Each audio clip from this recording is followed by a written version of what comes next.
Hello, sports fans, and welcome back to Sports on the Spot.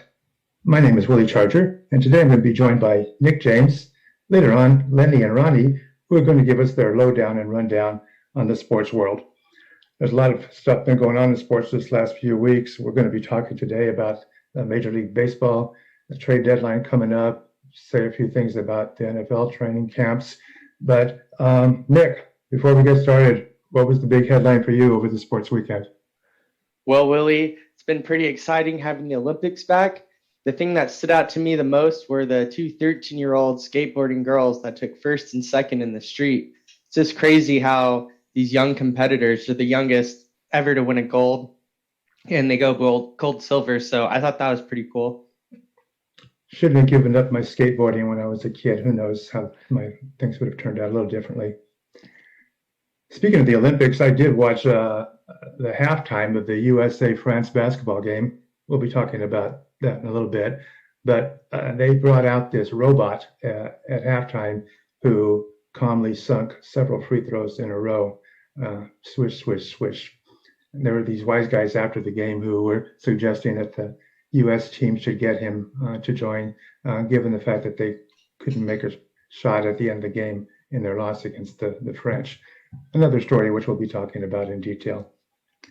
Before we get into too much detail about anything, I wanted to give Lenny a chance to give us his lowdown. So take it away, Lenny. Hey, I've got one for you. How much time, honestly, do you spend in front of a screen watching sports or shows about sports? The fact that you're watching this show, one that's frankly pretty much out of date by the time it airs, and it's on YouTube for crying out loud, well, that could raise legitimate questions about your judgment and your priorities in life. I urge you to consider how your dedication to following sports may be impacting your life. And I'm going to pose 3 simple questions for you. Number 1, do you find yourself not meeting your responsibilities at home because of the time you spend watching sports? Number 2, do you find that your hunger for sports is difficult to satisfy? And number 3, do you tend to watch sports instead of spending time with your spouse or your kids or other loved ones? If the answer to those questions is yes, then you could have a problem. But turn that frown upside down because I've got a solution, and that is, watch even more sports. Look, the key to leading a fulfilling life is following one's passion. For some people, that might be about helping others or dedicating themselves to an important cause, and spending more time doing those things is incredibly satisfying. Now look in the mirror. What's your passion? Well, you've proven that you value sports over your family or in having a life that isn't highly dysfunctional. Well, what more evidence do you need that your passion, and by extension, your priority and your purpose, are centered around sports? So, grab a beer, kick back, go to the Cornhole Channel and enjoy those 2017 qualifying rounds. And not with guilt, but with a sense of pride that you're doing what you were born to do. And as for me, well, it's time for the Croatian croquet quarterfinals. That's not going to make my to-do list go away. But hey, this sure will.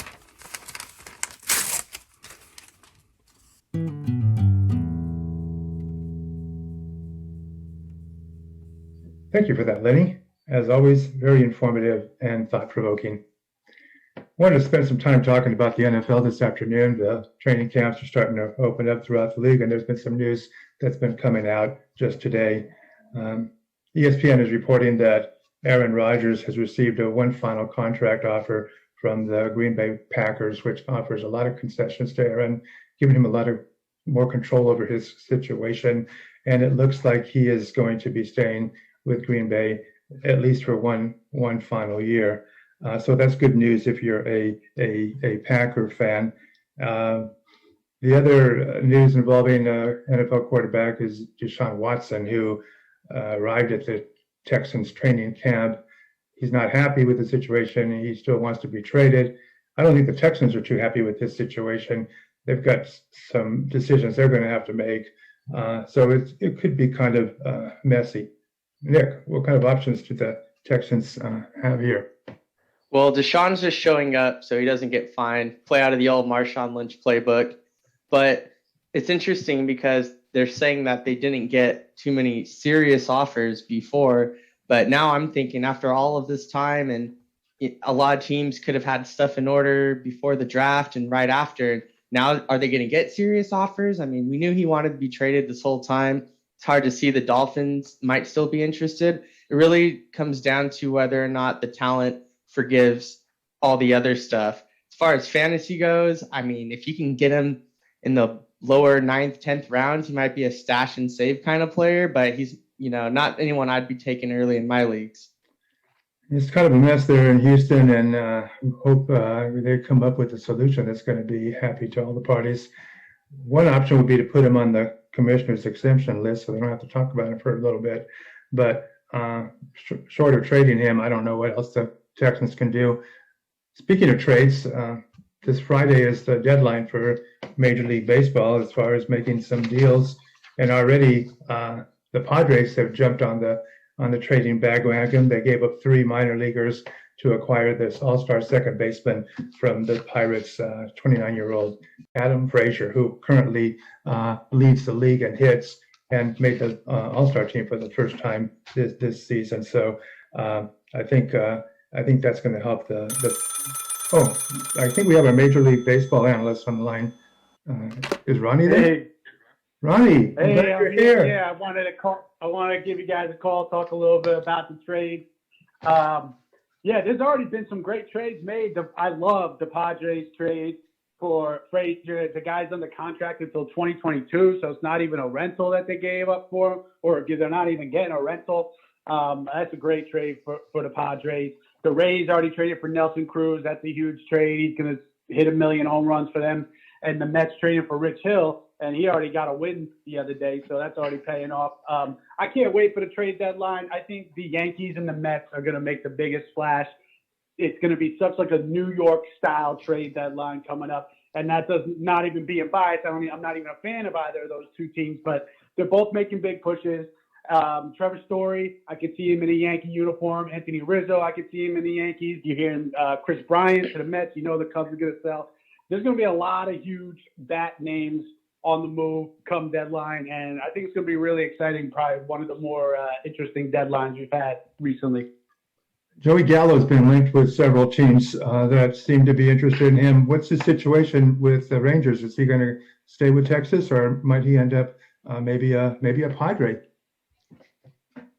I mean, if I'm Texas, I'm trading them, that's for sure. And the Padres could be another big fit. I heard that as well.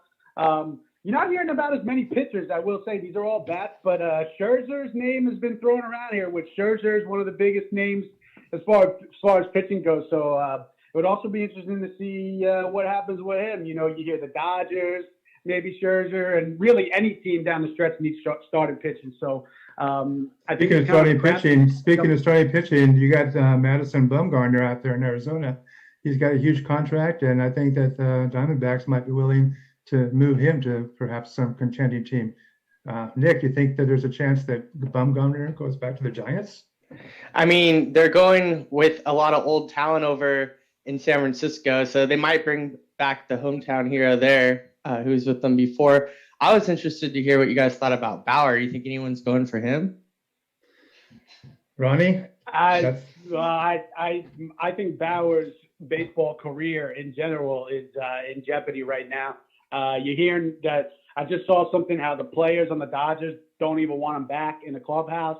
And if that is true, you got to wonder, well, is any clubhouse going to want him in the clubhouse?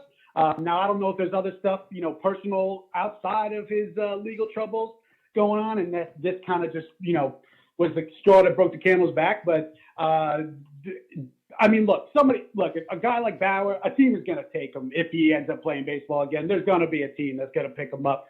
But I don't know if Bauer's playing the rest of this year. That's for sure. I heard that the Dodgers canceled Trevor Bauer bobblehead night, which was scheduled for early in August. So it looks like he is on the outs with the Dodgers. And if you read Bill Plaschke in the LA Times, he should have been gone a month ago.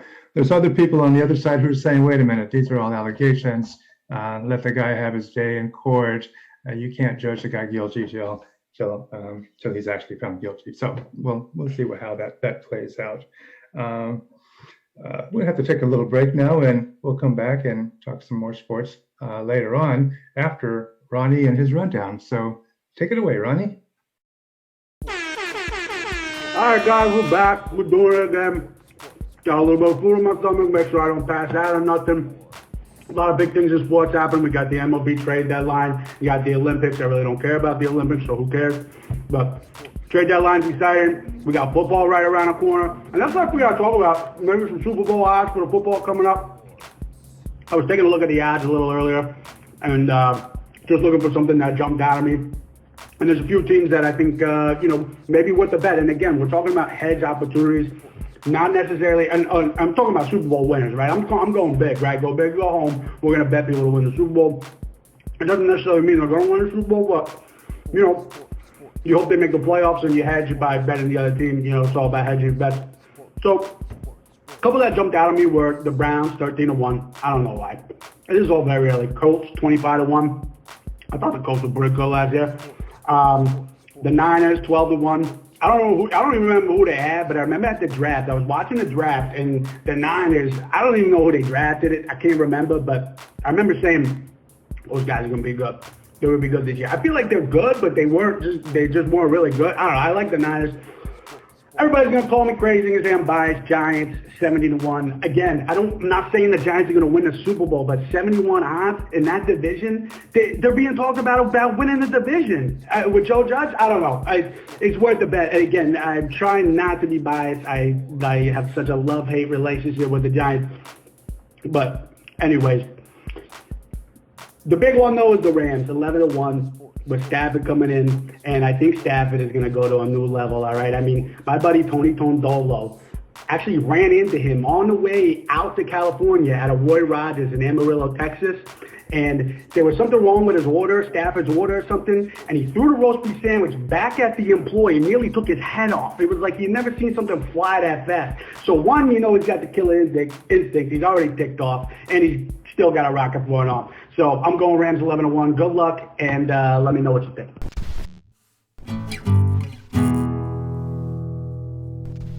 Thanks, Ronnie. Well, it's that time to tackle a viewer question. And this time, for the very first time, we essentially got the same question from many of you, which was a variation on how in the HE double hockey sticks did France beat the US in basketball at the Olympics? Sounds like some of our viewers are upset at the upset. What do you guys think? France is a very good team. The French players have been playing together since they were teenagers. The U.S. team, they're not really a cohesive unit yet, but I'm not really too worried about the U.S. team.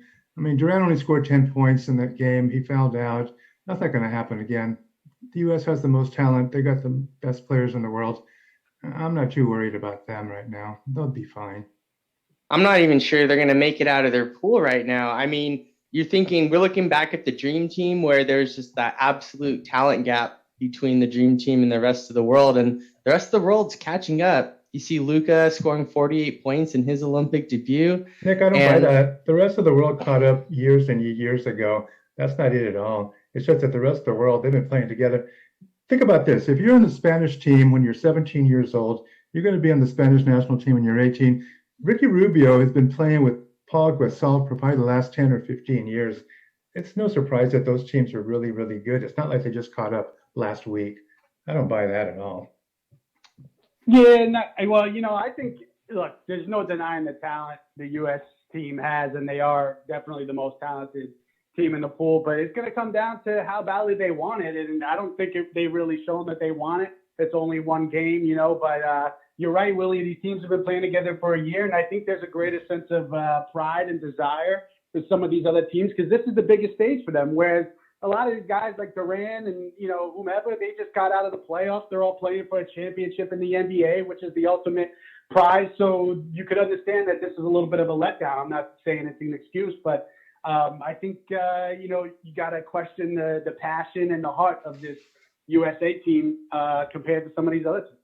Ron, I don't mean to interrupt here. I hear what you're saying, but let's keep in mind that France, going back into history, they invented French fries, but ultimately Americans improved on them because of our superior fast food industry. So, the tables could be turned, but on the other hand, the French tend to be about 5'2", so I don't think this dynasty is really sustainable. Larry, Lenny, as always, you hit the nail right on the head. It's amazing just how astute you are about these very complex issues. And we're so fortunate that you're here to keep us all in the right lane. Thank you so much. On that, we're going to have to end today's show. I don't know what else we could say to top that. Wanted to thank all our people for watching the show, reminding everybody to like, subscribe, do whatever you can to help us out. If you have a Sports on the Spot question to ask, you can always submit it to the sportsonthespot@gmail.com or just ask it in the comment section of our YouTube channel. That's going to be it for today's show. Thanks to everybody once again, and we'll see you all next time.